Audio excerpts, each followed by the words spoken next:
चित्र दिसत आहे. सन्माननीय राज ठाकरे यांचं शिवसेना भवनामध्ये 20 वर्षांनी आगमन झालेलं आहे आणि जवळजवळ सगळेच पत्रकार मगाशी उद्धवजींना आणि राजसाहेबांना तोच प्रश्न विचारत होते, 20 वर्षांनी आलात कसं वाटतंय? महाराष्ट्रालाच बरं वाटतंय.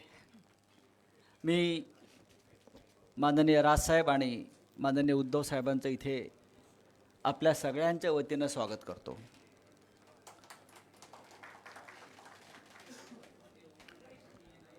राजसाहेब आणि उद्धव साहेब एकत्र येणं म्हणजे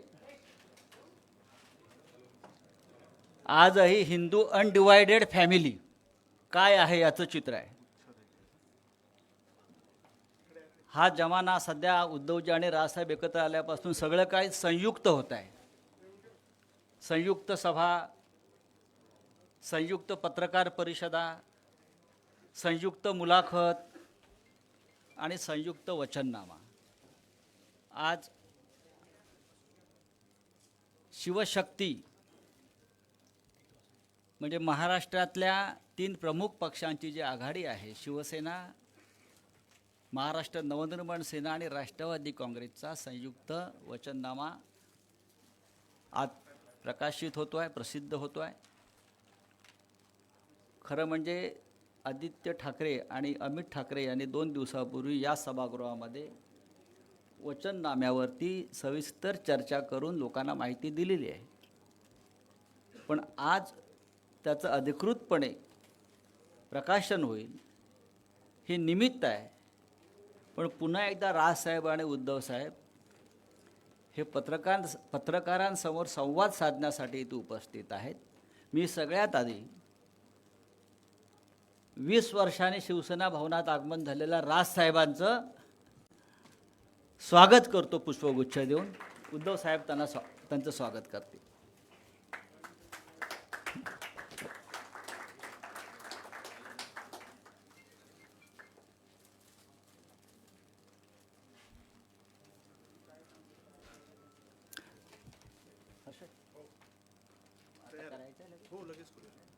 मी माननीय राजसाहेब आणि उद्धव साहेबांना विनंती करतो त्यांनी संयुक्त वचननाम्याचं प्रकाशन करावं.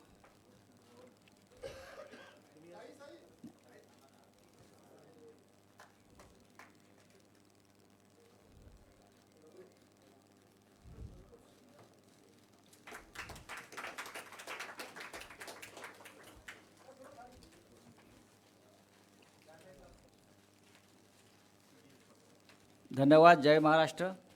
आता मला असं वाटतं की राजसाहेब राजसाहेब सुरुवातीला त्यांचं निवेदन करतील आणि त्यानंतर आपण उद्धवजींकडे माईक देऊ.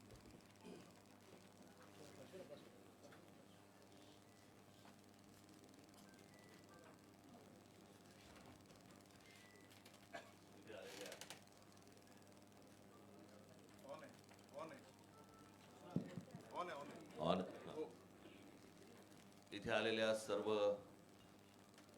पत्रकार बांधवांचं, भगिनींचं मी इथे स्वागत करतो.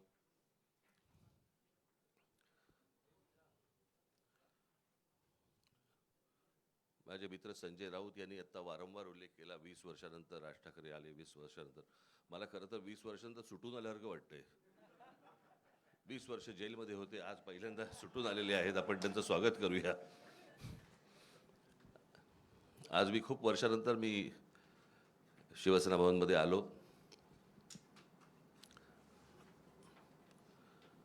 मला नवीन शिवसेना भवन मी पहिल्यांदाच बघतोय आणि माझ्या मनामध्ये कायमच्या कोरल्या गेलेल्या ज्या काही आठवणी आहेत त्या सगळ्या जुन्या शिवसेना भवनमधल्या आहेत. त्याच्यामुळे आता कुठे काय होतं हेच आता मला आता समजत नाही आहे किंवा कळत नाही आहे. पण जुन्या शिवसेना भवनमधल्या आठवणी या खूप काय म्हणू त्याला, रोमांचकारी आणि आनंददायी आणि अशा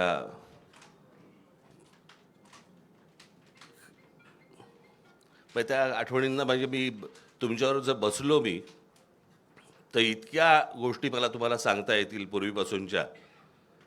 म्हणजे त्या 77 साली मला असं वाटतं शिवसेना भवन झालं आणि 77 सालीच त्यावेळेला ती जनता पक्षाचं सरकार आलं होतं आणि मग इथून तिकडे ती सभा ह्यांची आटपल्यानंतर इथे शिवसेना भवनवरती दगडफेक झाली होती. त्यावेळेला काय काय झालं तेव्हापासूनच्या त्या सगळ्या जुन्या आठवणी आहेत. पण आता मी त्या आठवणीमध्ये रमत नाही. आज इथे शिवशक्तीचा आज शिवसेना, महाराष्ट्र नवनिर्माण सेना आणि राष्ट्रवादी काँग्रेस यांचा मिळून एक संयुक्त जाहीरनामा इथे प्रकाशित आज तुमच्यासमोर करत आहोत. मला असं वाटतं आदित्य ठाकरे आणि अमित ठाकरे यांनी त्या दिवशी या जाहीरनाम्यामध्ये, वचननाम्यामध्ये या काय गोष्टी आहेत हे मला असं वाटतं आपल्यासमोर त्या दिवशी सांगितलेल्या आहेतच. त्याच्यामुळे आता त्याच्यावरती परत किती चर्चा करायची हे मला असं वाटतं आपण त्या गोष्टींचा विचार करावा. या व्यतिरिक्त जर समजा आपल्याला काही इतर प्रश्न असतील, मला असं वाटतं सन्माननीय उद्धव ठाकरे आपल्याशी बोलतीलच, परंतु त्यानंतर जे काही आपल्या मनामध्ये काही प्रश्न असतील ज्याची उत्तरं आम्ही देऊ शकत असू तर आम्ही जरूर देऊ. तर आम्ही जरूर देऊ. धन्यवाद.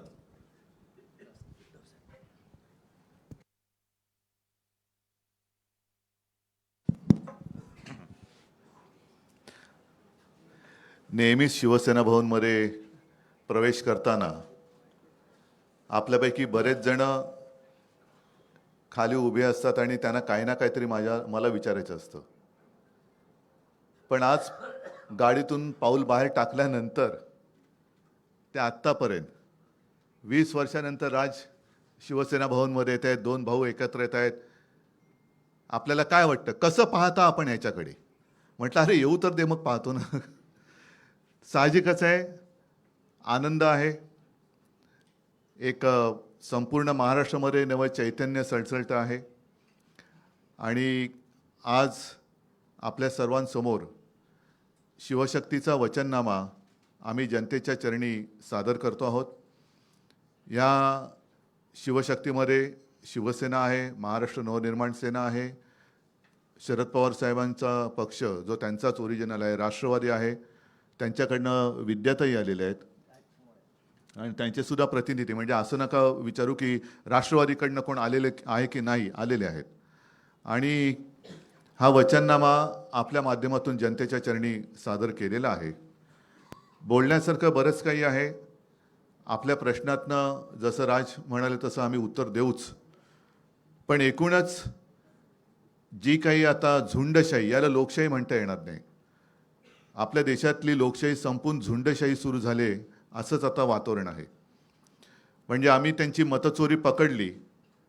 मतचोरी पकडल्यानंतर हा तो लाईट जरा बंद कर. मतचोरी पकडल्यानंतर त्यांनी आता उमेदवारांची पळवापळवी सुरू केली. साम दाम दंड भेद, म्हणजे एवढे निगरगट्ट आणि कोडगे राज्यकर्ते यापूर्वी महाराष्ट्राला तरी लाभलेले नव्हते. कल्याण डोंबिवली असो, ठाणे असो, बिनविरोध निवडणूक करून घेण्याची ही जी काय प्रक्रिया ते राबवत आहेत, हा लोकशाहीचा आणि जनतेचा अपमान आहे. काल परवापासून राहुल नार्वेकर, मी मुद्दामून नावानिशी बोलतो कारण विधानसभा अध्यक्ष हे विधानसभेत असतात, त्यांचा अधिकार हा सभागृहात असतो. सभागृहाच्या बाहेर ते राहुल नार्वेकर आहेत आणि तिथले आमदार आहेत. एक आमदार आपल्या अधिकाराचा दुरुपयोग करून दुसऱ्या म्हणजे जनतेवरती दमदाटी करतोय. त्यांचं संरक्षण काढून घेण्याचा आदेश स्वतः संरक्षणात राहून करतोय. माझं तर मत आहे हा विषय गांभीर्याने निवडणूक आयोगाने घ्यायला पाहिजे आणि तत्काळ अध्यक्षांना निलंबित केलं पाहिजे. कारण अध्यक्ष हे कोणत्याही पक्षाचे नसतात, ते जनतेचं जे काही न्यायासन आहे, विधिमंडळ, त्याचे अध्यक्ष असतात आणि तिकडे निष्पक्षपातीपणाने कारभार करण्याची जबाबदारी त्यांची असते. अध्यक्ष हे कोणत्याही पक्षाच्या प्रचाराला जाऊ शकत नाहीत किंवा त्यांनी जाता कामा नये, असा एक अलिखित किंवा लिखित दंडक आहे. त्याला छेद देणारं उद्दाम वर्तन त्यांनी परवा केलेलं आहे आणि म्हणून त्यांना तत्काळ निलंबित केलं पाहिजे. त्यांच्यावरती गुन्हा दाखल झाला पाहिजे. कारण असेच जर का सगळे वागायला लागले अगदी मंत्र्यांना सुद्धा त्यांचा लवाजमा घेऊन निवडणूक प्रचारात फिरता येत नाही.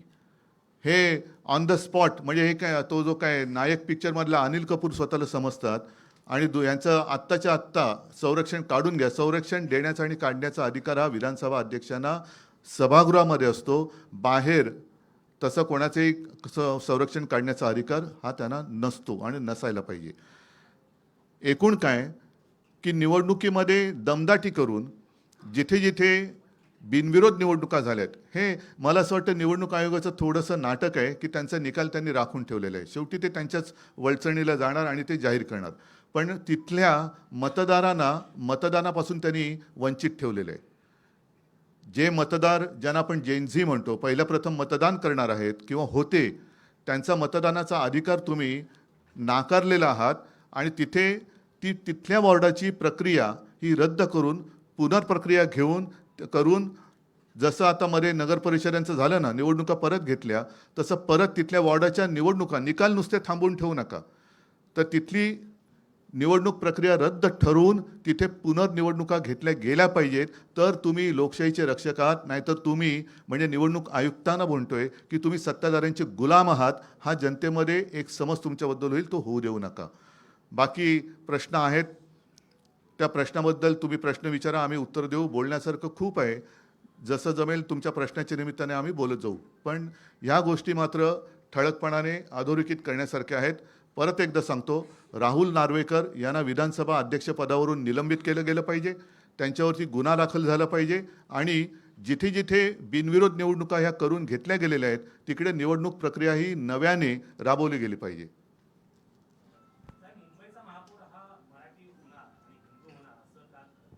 मला असं वाटतं की त्यांनी हा जो काही विचार सुरू केला, काल एक त्यांचा कुठला रे वरळीला डोम, तिथे सगळे डोमकावळे जमले होते आणि तिथे मी डोमकावळे एवढ्यासाठी म्हणालो, जे मराठी होणार हिंदू होणार म्हणतायत ते शिवसेनेतलेच बरेचसे गद्दार तिकडे गेले होते. ते कोण आहेत धर्माने?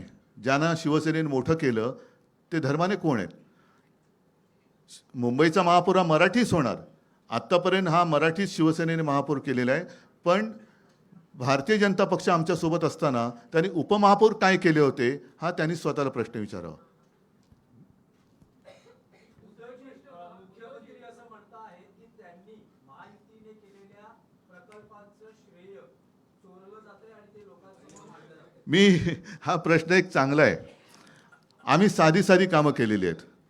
आम्ही मुंबईमध्ये 25 वर्ष खूपच साधी कामं केलेली आहेत आणि आम्ही ते होर्डिंगवरती दाखवतोय आता, होय हे आम्ही केलं. ह्याच्यामध्ये काय आहे की साधं कोस्टल रोडचं काम केलेलं आहे, साधं मध्यवैतरणा धरण बांधलेलं आहे, कोरोनामध्ये साधी कामं केलेली आहेत. त्यांनी आमच्या छोट्या कामांचं श्रेय घेण्यापेक्षा त्यांनी जी काही कामं केलेत, म्हणजे मोदीजींनी कैलास पर्वत बांधलेला आहे, स्वर्गातून गंगा त्यांनी आणलेली आहे, अरबी समुद्र मिंध्यानी केलेलं आहे, ही कामं त्यांची मागे पडत आहेत. तर आम्ही केले. आता म्हणजे मी येताना पाहिलं, जो रिगलच्या इथे हिंदू हृदय सम्राट शिवसेना प्रमुखांचा पुतळा आहे, जी जागा आम्ही सिलेक्ट केली, तो पुतळा माझ्या देखरेखीखाली तयार झाला, त्याचा संपूर्ण खर्च आम्ही केला, तेही श्रेय मिंदे घेतोय. तर आमची छोटी कामं आहेत, पण केवढी मोठी कामं तुम्ही केलेत. कैलास पर्वत मोदीजीने बांधले, का नाही तुम्ही सांगत? गंगा मोदीजींनी स्वर्गातून आणली पृथ्वीवरती, हे तुम्ही का नाही सांगत?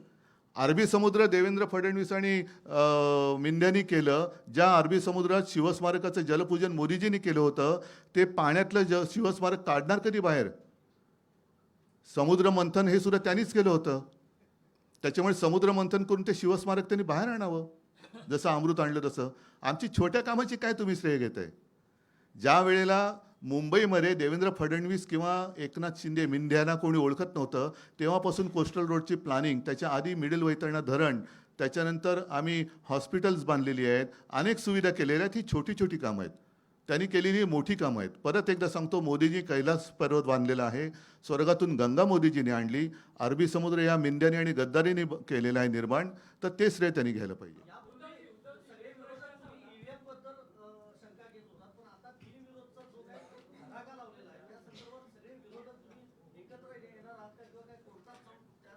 कोर्टात जाऊन काय होणार आहे?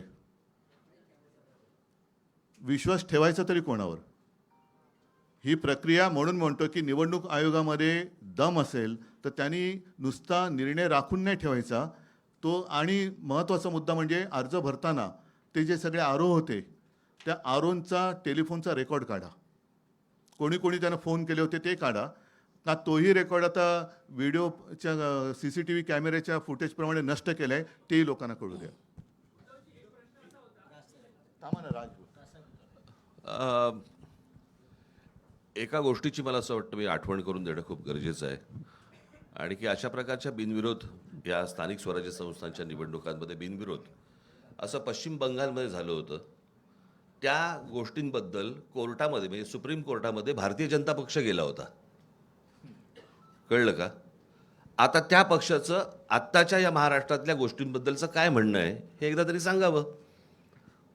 म्हणजे पश्चिम बंगालमध्ये तुम्हाला चालत नाहीत आणि महाराष्ट्रामध्ये तुम्ही करतात. मला या सगळ्या गोष्टींमध्ये फक्त एकच सांगायचं आहे आपल्याला सगळ्यांना, आणि त्याही राजकीय पक्षांना पण मला हेच सांगायचं आहे की सत्ता ह्या सत्तेचा अमरपट्टा घेऊन कोणीच आलेलं नाही आहे. आज तुम्ही ज्यावेळेला सत्तेमध्ये आलात त्यावेळेला काँग्रेसने हे केलं, काँग्रेसने हे केलं, काँग्रेसने असं केलं म्हणून आम्ही असं करतोय असं ज्यावेळेला तुम्ही सांगता, उद्या जेव्हा तुम्ही जाल आणि तुम्ही जे पायंडे पाडून ठेवलेले आहेत त्याच्या दामदुपटीने ज्यावेळेला पुढे सुरू होईल त्यावेळेला कोणाकडे तक्रार करू नका. याचं कारण आत्ता आपण जे काय करतो आहोत तर जर समजा त्यांना वाटत असेल की आम्ही सत्तेतनं कधीच बाजूला होणार नाही आहोत तर आम्हाला असं वाटतं हा भ्रम त्यांचा दूर झाला पाहिजे. आणि उद्या ज्या वेळेला सत्ता परिवर्तन होईल आणि ज्या वेळेला दुसरे येऊन ज्यावेळेला याहून वाईट ज्यावेळेला होईल त्यावेळेला आपण काय करणार आहोत याचा विचार मला असं वाटतं सत्ताधाऱ्यांनी त्या वेळेला करणं गरजेचं असतं. आपण करत असलेली एखादी कृती आपण चुकीचे पायंडे पाडत नाही आहोत ना याचं भान मला असं वाटतं राज्यकर्त्यांकडनं सुटलं की मग पुढे काय होतं हे आज आपण पाहतो आहोत. मला असं वाटतं जे राज्यामध्ये लोक आहेत त्यांनी या गोष्टींचा नीट विचार करणं आवश्यक आहे. आपण काय पसरवतोय, आपण काय टाकतोय या राज्यांमध्ये. मी गेले 10 वर्ष अनेक वर्ष मी तुम्हाला सांगतोय की या महाराष्ट्राचं हे UP बिहार करतायत. उत्तर प्रदेश बिहारमध्ये ज्या प्रकारचं राजकारण केलं जातंय त्या प्रकारचं राजकारण महाराष्ट्र हा वेगळा सुसंस्कृत महाराष्ट्र आहे. मी नेहमी सांगतो की महाराष्ट्राने देशाला दिशा दाखवलेली आहे आणि अशा परिस्थितीमध्ये महाराष्ट्राचं अशा प्रकारे वाटोळं करणं, महाराष्ट्रातल्या येणाऱ्या पुढच्या पिढ्यांचं वाटोळं करणं, महाराष्ट्रामध्ये जे येऊ इच्छितात राजकारणामध्ये त्यांची विचारसरणी बदलणं हे मला असं वाटतं महाराष्ट्रासाठी आणि महाराष्ट्राच्या भवितव्यासाठी घातक आहे.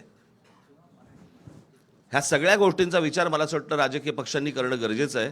आज जर आपण ह्या गोष्टींना प्रोत्साहन दिलं तर पुढे आपल्या वाट्याला काय येणार आहे हे फक्त ओळखून घ्यावं.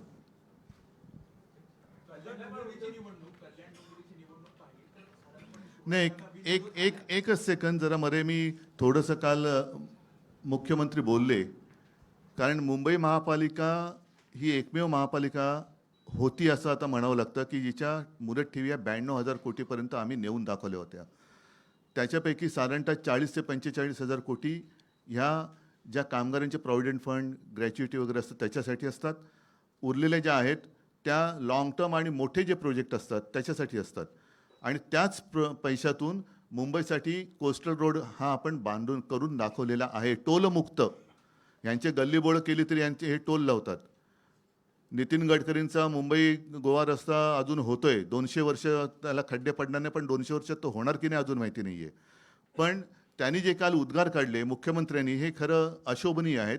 ठेवी या काही चाटायला नसतात. मला त्यांना सांगायचं तुमचं अगदी 100% बरोबर आहे.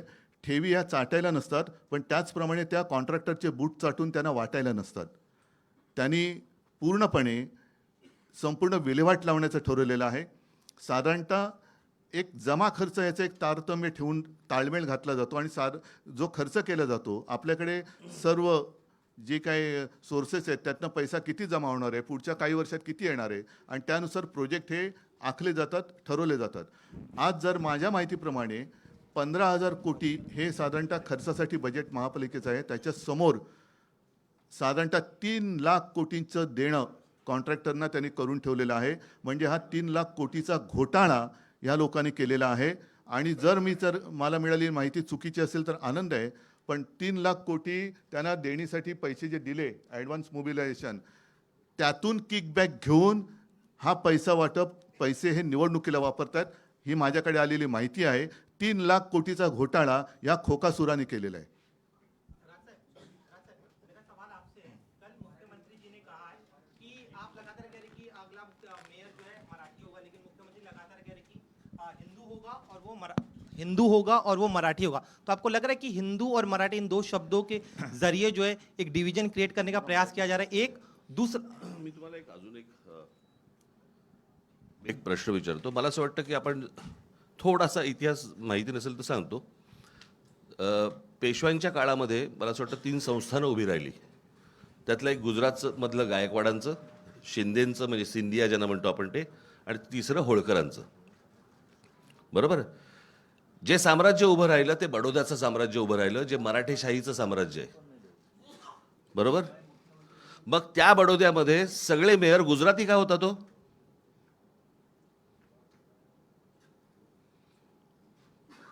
हा महाराष्ट्र आहे. महाराष्ट्रामधल्या प्रत्येक शहरामधला महापौर हा मराठीच होणार. इथे कसलं हिंदू मराठी करताय तुम्ही?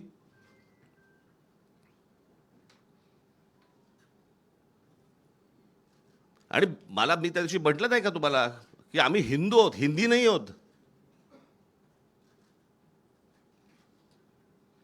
तुम्हाला महाराष्ट्रातल्या या शहरांमध्ये मराठीचा मान हा तुम्हाला राखलाच पाहिजे.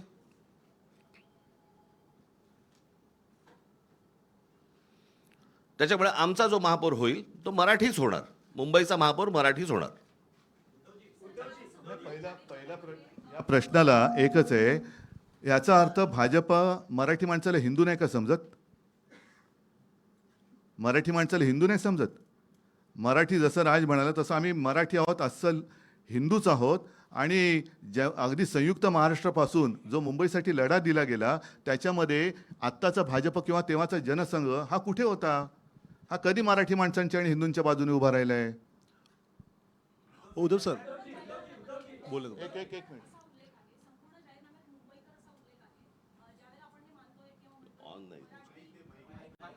नाही तो त्यांचा माईक आहे. ज्यावेळेला आपण हे म्हणतोय की मुंबईमध्ये मराठी माणसावर अन्याय होतोय आणि तुम्ही तो मुद्दा घेऊन पुढे जात असाल तर या संपूर्ण वचननाम्यामध्ये मराठी माणसासाठी अशी कुठली वचनं आहेत? कारण त्या प्रत्येक ठिकाणी मुंबईकर असे उल्लेख पाहायला मिळत आहेत. याचं कारण असं आहे की हा निवडणूक आयोगाला पाठवला जातो आणि त्यांच्याकडनं सँक्शन होऊन येतो. आम्हाला माहिती आहे आत्ताच्या सरकारमध्ये काय परिस्थिती आहे. आम्हाला मुंबईकर म्हणजे मराठी माणूसच सांगायचं आहे, परंतु त्यांना जर समजा मराठी माणूस याच्यावरती जर रिजेक्ट झाला असता म्हणून आम्ही मुंबईकर टाकले. अजून काही? म्हणजे ही सगळी आश्वासनं मराठी माणसासाठी असतील असं मानायचं का? अर्थात. अहो साधी एक गोष्ट सांगतो. आम्ही केलेल्या कामाची एक पुस्तिका आणि त्याच्याही बद्दल आदित्यने एक प्रेझेंटेशन दिलं होतं NAC तिकडेच. हे काल डोमकावळे जमलेलं त्याच डोममध्ये. आणि त्याच्यानंतर एक कोरोनाच्या काळात केलेल्या कामाची आम्ही पुस्तिका केली. ती पुस्तिका त्यांनी रिजेक्ट केली. आता ते तर मी काय थांबणार नाही. ते तर पुस्तक मी बेधडकपणाने वाटणार. निवडणूक आयोगाला जे काय शब्द आहे तो वापरा, करायचं ते करा. कारण ते काम आम्ही केलेलं आहे. त्या कामामध्ये जे सहभागी झाले सगळे मुंबईकर होते, सगळे महाराष्ट्राचे रहिवासी होते, आहेतच, नागरिक होते. आणि ते काम आम्ही केले. कारण निवडणूक आयोगाच्या परवानगीने आम्ही कोरोनाचं काम केलेलं नव्हतं. त्याच्यामुळे कोरोना काळामध्ये जिथे उत्तर प्रदेशमध्ये गंगेमध्ये प्रेतं वाहत होती, आता परत मग देवेंद्र फडणवीसांना विचारलं ती प्रेतं कोणाची होती, हिंदूंची होती का मुसलमानांची होती? आणि त्या काळात आम्ही मुंबई मॉडेल हे जगभरामध्ये गाजलं. अगदी त्या WHO अध्यक्षांनी सुद्धा त्याचं तारीफ केलेली सुप्रीम कोर्टाने केली, न्यूयॉर्क टाइम्समध्ये आलं. हे काम आम्ही जे म्हणजे हे काय अभिमान नाही पण एक समाधान आहे की त्यावेळेला आपण हे काम करू शकलो. चीनमध्ये 15 दिवसात फील्ड हॉस्पिटल झालं, आपल्या मुंबईमध्ये 18 दिवसात झालं. हे आम्ही सांगणार. याच्यामध्ये निवडणूक आयोग आला तरी त्याला बाजूला सारून आम्ही कोरोनात केलेलं काम हे सांगणार. निवडणूक आयोगाने ते अडवण्याची हिंमत दाखवावी. सर एक प्रश्न असा आहे, इकडे बोलतोय, इकडे एक प्रश्न असा आहे की जो जाहीरनामा करत आहात त्यामध्ये जे विविध विकास कामं आहेत ते करणार असल्याचं सांगितलं जात आहे. परंतु मुंबई अधिनियम 1988 नुसार काही कामं जे आहेत ते ऑलरेडी महापालिकाच करत आहेत आणि जे काही नवीन कामं करायची आहेत त्यासाठी राज्य सरकार, केंद्र सरकार यांची परवानगी लागते. त्यामुळे तुमचं बहुमत आल्यानंतर जे विकासाची कामं सांगितली आहेत ती कशा प्रकारे होणार? कारण राजकारण आता कसं झालं आहे हे बघितलं आहे. राज्य सरकार किंवा केंद्र सरकारच्या परवानगीची गरज आहे. चांगल्या कामांना जी आम्ही चांगलं कामं करू इच्छितो, जी याच्यामध्ये दिलेली आहेत, त्याला केंद्र आणि राज्यांनी विरोध करावा.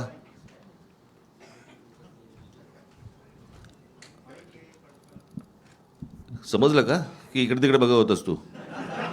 अं? प्रश्न विचारता आणि इकडे तिकडे बघत बसता रे, स्वतःही ऐकत नाही. उद्धवजी एक प्रश्न आहे.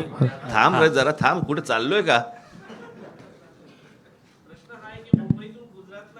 अरे एक मिनिट, त्याला तुला मी काय बोललो हे समजलं का? हां हां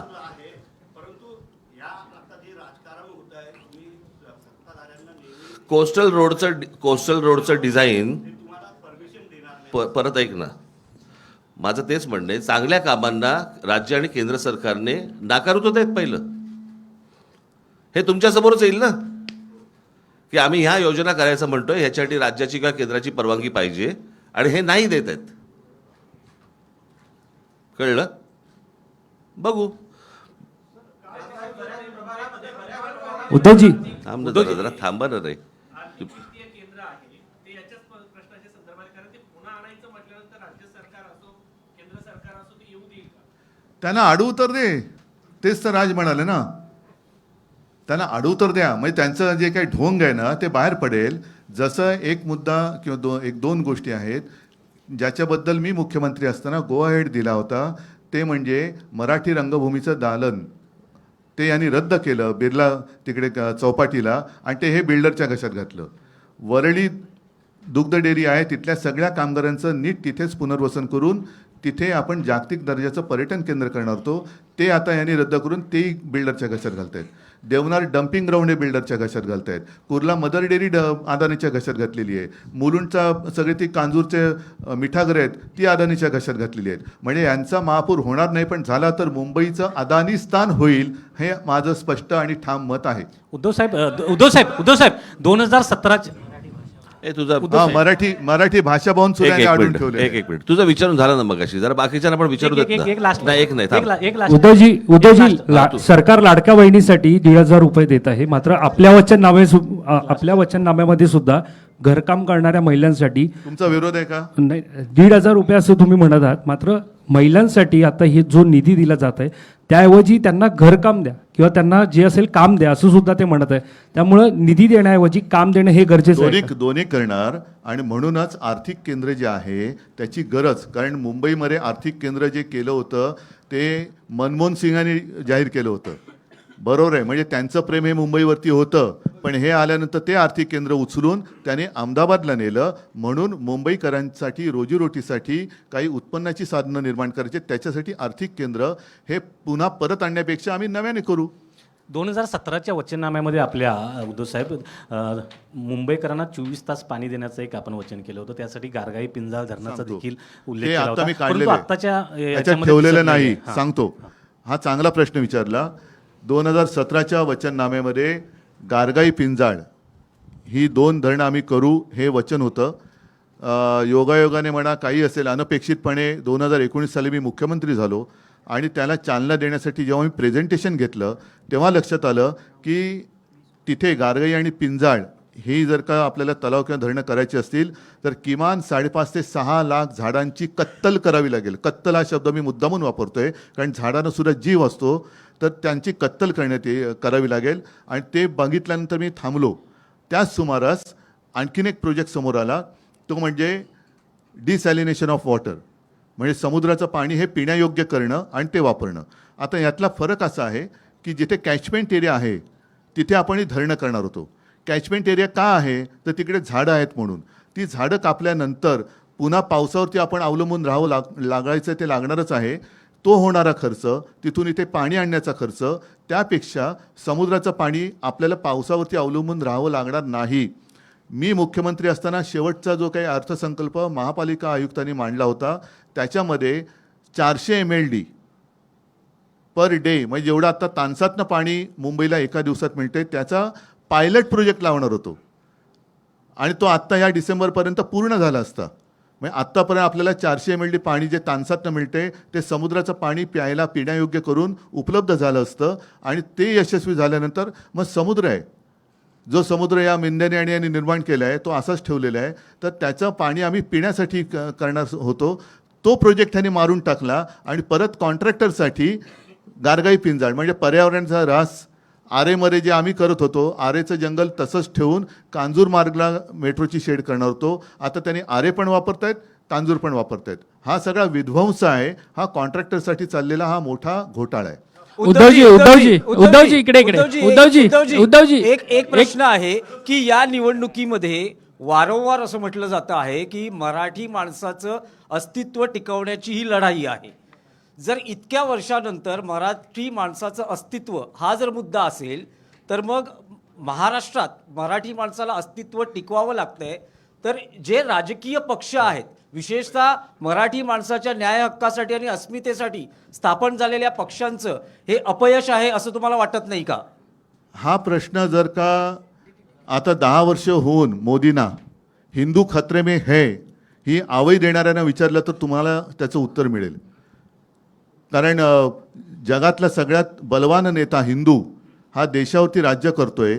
त्यांच्या राज्यामध्ये आजही बांगलादेशी घुसत आहेत, रोहिंगे घुसत आहेत आणि आपल्या महाराष्ट्रामध्ये हिंदू खतरे में है असं म्हणून मोर्चे काढावे लागत आहेत. तर हे अपयश कोणाचं? आणि मराठी माणसाबद्दल म्हणाल तर माझं सरकार पाडल्यानंतर ही जी परिस्थिती उभी राहिलेली आहे, मराठी माणसाचा परोपरी अपमान होतोय, त्याला घर नाकारलं जातं आहे, त्याच्या आहारावरनं त्याला सुनावलं जातं आहे. हे सगळे गेल्या 2 वर्षात सुरू झाले. मी मुख्यमंत्री असताना मराठी सक्तीची केली होती, तो सुद्धा यांनी आदेश मला वाटतं रद्द केलेला आहे. मराठी भाषा भवनाचं काम हे पाडून ठेवलेलं आहे. ह्या अनेक गोष्टी तुम्हाला सांगता येतील. आणि हा सगळा काळ हा आत्ता गेल्या 2 ते 3 वर्षातला आहे. उद्धवजी काल मुख्यमंत्री हिंदू धोक्यात आलाय हा गेल्या 10 वर्षातला परिपाक आहे. उद्धवजी आणि राजजी, तुम्हाला दोघांनाही एक प्रश्न आहे. पण दोघं एका वेळेला माईकवर बोलू. आणि मुंबईच्या निवडणुकीमध्ये आंतरराष्ट्रीय राजकारणाने एंट्री घेतली हे आम्हाला काल डोममध्ये दिसलं.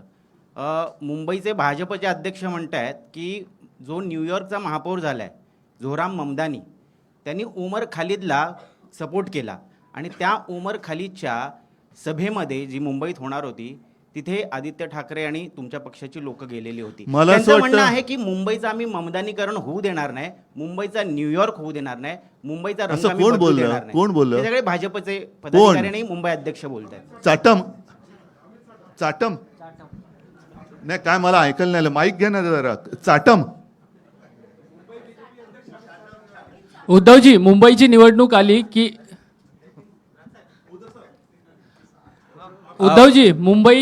उद्धवजी मुंबईची निवडणूक आली की मुंबई तोडली जाणार अशी चर्चा सुरू होते. त्याबद्दल आपल्याला काय वाटतं असं मी आपल्याला विचारतो. याचं कारण म्हणजे काल मुख्यमंत्री म्हणाले की मी मुंबईत वरून डोळे फाडून बघितली, कुठेही मला सरकलेली दिसली नाही.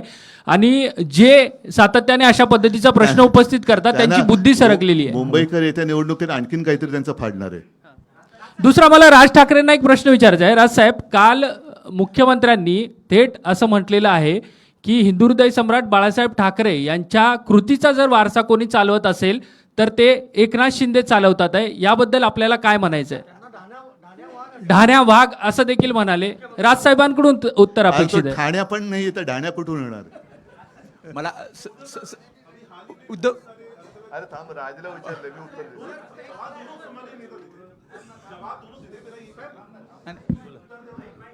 सर सवाल ये है कि कई सारे अभी हाल ही आम्ही उत्तर द्यायची नाही, तुम्ही प्रश्न विचारत राहा. तुझं झाला, तू विचार. काय झालं? हा बोल. धान्या वाघ जे म्हटलं मी हसलो नाही का?